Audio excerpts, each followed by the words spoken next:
Uy mga kaibigan, may gusto akong ikuwento sa inyo ngayon mula sa Biblia. Ito ay tungkol kay Job na dumanas ng matinding pagsubok, pero nanatiling matatag ang pananampalataya at pag-asa niya sa Diyos. Sa Job 1:21, mababasa natin ang malalim na pahayag ni Job tungkol sa kanyang matibay na tiwala sa Panginoon. Sabi niya, "Nagmula sa Diyos ang lahat ng aking mayroon, at sa Kanya din ito nawala, pagpapala sa pangalan ng Diyos." Ibig sabihin, ang Panginoon ang nagbigay, at ang Panginoon din ang kumuha. Purihin ang pangalan ng Panginoon. Isipin ninyo ito. Meron si Job ng lahat, kayamanan, kalusugan, pamilya, at bigla na lang, nawala lahat.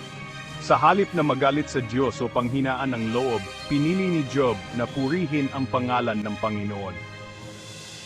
Kinilala niya na lahat ng mayroon siya ay regalo mula sa Diyos, at kung ito man ay mawala, kalooban din ito ng Diyos.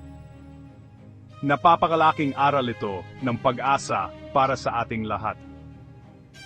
Ang buhay ay hindi natin hawak, at lahat tayo ay daranas ng pagsubok at pagkawala.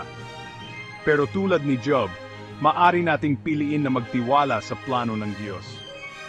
Makakahanap tayo ng kapayapaan sa pagkaalam na Siya ang may hawak ng lahat, kahit na parang gumuguho na ang ating mundo.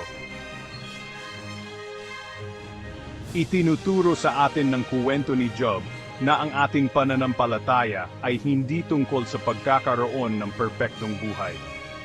Ito ay tungkol sa pagtitiwala sa Diyos sa gitna ng bagyo at paniniwala na may dahilan ang ating paghihirap. Ito ay tungkol sa pagpupuri sa Kanya sa oras ng saya at lungkot, dahil alam natin na hindi nagbabago ang pagmamahal niya sa atin. Kaya susunod na humarap kayo sa matinding pagsubok, alalahanin ninyo si Job. Alalahanin ang kanyang pananampalataya at katatagan. Hayaan ninyong maging inspirasyon ang kanyang kuwento para kumapit sa pag-asa at magtiwala sa plano ng Diyos para sa inyong buhay. At lagi ninyong tatandaan, ang Panginoon ang nagbigay, at ang Panginoon din ang kumuha. Purihin ang pangalan ng Panginoon. Salamat sa panonood. Kung naging inspirasyon sa inyo ang mensaheng ito, huwag kalimutang mag-like, mag-share, at mag-subscribe para sa iba pang mga nakaka-inspire na content. Pagpalain kayo ng Diyos.